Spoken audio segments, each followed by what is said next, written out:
Welcome to the Storyteller of Forgotten Gems, where we retell short stories in modern language. These are powerful stories with deeper meaning. Even the small details contain powerful hints. I hope you enjoy it. Please like and subscribe to the channel. 10 years later. 10 years had passed since that wedding in Jamaica. 10 years since Leisha's heart had been broken in silence. The world had changed, and so had she. She had become the owner of a small wellness studio in Florida, Grace Within, a quiet haven where women came to heal, pray, and find themselves again. The walls smelled of lavender and cedar, her playlist filled with soft hymns and ocean sounds. Leisha had found her peace. But peace, she had learned, wasn't the absence of pain. It was the power to live through it without losing your faith. Fabian, on the other hand, was a shadow of the man she once knew. His once thriving business had crumbled under poor decisions and addiction. His marriage to Maria had dissolved in scandal. His name, once respected, now carried whispers of regret. He had money again, but no joy, freedom, but no peace. And at night, when the world went quiet, his thoughts always returned to the one woman who had loved him without asking for anything back, Leisha. The encounter. It happened on an ordinary Thursday. Leisha was preparing to close her studio early for a community event when she heard the door chime. When she turned, her breath caught. There he was, Fabian. He looked different. Older, yes, but humbled. The sharp arrogance that once defined him had been replaced with weariness and gentleness. "Leisha," he said, quietly, "you probably don't want to see me." She stood still for a moment, then smiled softly. "You're right. I didn't expect to." He nodded. "I've been trying to find the courage to come here for months." The air between them was heavy with history, love, betrayal, silence. He said, "I heard what you're doing here," glancing around the studio. "Helping people heal. You always had that gift." Leisha folded her arms, calm but guarded. "And you always had the gift of timing. A little late, but right on cue." Fabian laughed under his breath, the sound carrying both guilt and nostalgia. "I deserve that." "Yes," she said, softly. "You do." The confession. They sat down in the small prayer room at the back of the studio. The walls were lined with scriptures about forgiveness and grace, the very words Leisha had clung to during her darkest days. Fabian looked at her, his eyes wet. "I ruined everything good in my life. You were the best thing that ever happened to me, and I throw you away because I was weak.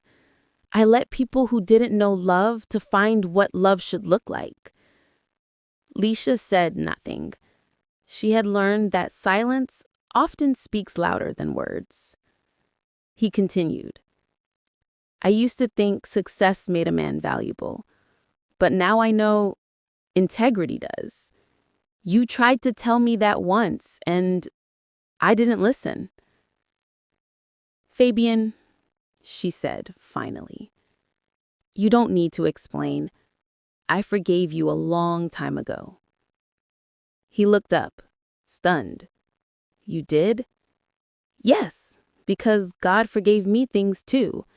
And when you understand grace, you stop keeping score." The invitation. As he rose to leave, she stopped him. "There's a prayer meeting on Saturday," she said. "Come by. It's open to anyone who wants peace, even those who think they don't deserve it." He smiled faintly. "That might be me." She smiled back. then that's who it's for. That Saturday, he showed up, sat in the back row, listened to the hymns, the testimonies, the tears. And when the pastor said, "If you've been running from God, come home," Fabian wept, the kind of weeping that shakes the soul loose from its chains. Leisha sat quietly, eyes closed, praying not for him to love her again, but for him to love himself enough to live differently. The road to redemption. Over the next year, Fabian began volunteering at the studio. He repaired things, cleaned, helped with logistics. He wasn't the man she once loved. He was becoming the man she had prayed for. They talked, laughed again, learned each other's rhythms anew. But this time, Leisha had boundaries. "Let's build something that honors God, not emotion," she told him once. He nodded. "This time, I'll follow your lead."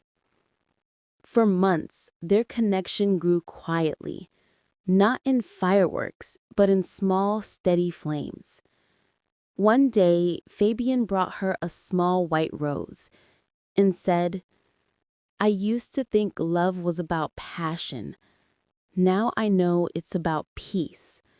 Your peace." Leisha smiled. "Peace comes from God, Fabian. I'm just what it looks like when you stop running from him." The revelation. The night before Christmas, the two attended a candlelight service.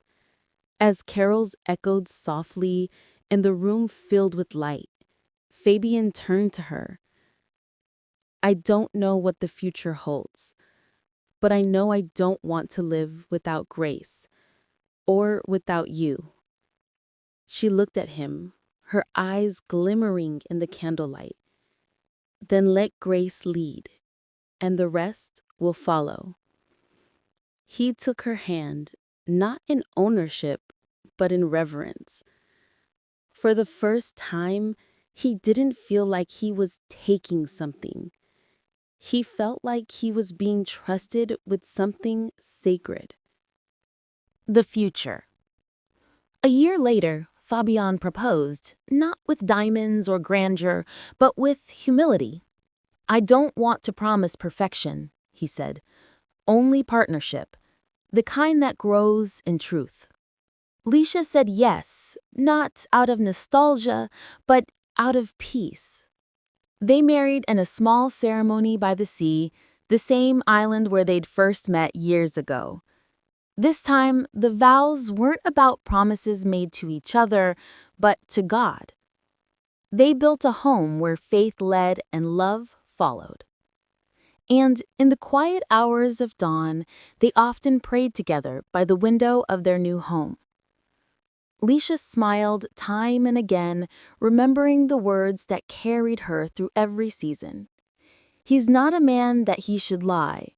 His promises may tarry, but they always arrive on time." The moral of this story? Leisha and Fabian's story wasn't just about romance. It was about rebirth. It was proof that love without God can destroy you, but love through God can rebuild you. Stronger, wiser, and whole. Sometimes God allows heartbreak to make room for holy restoration. Sometimes He has to let you lose something so you can find Him in the waiting. Fabian learned that grace doesn't erase the past, it redeems it. When people asked how he found his way back to her, he always said, "She never chased me. She prayed me home."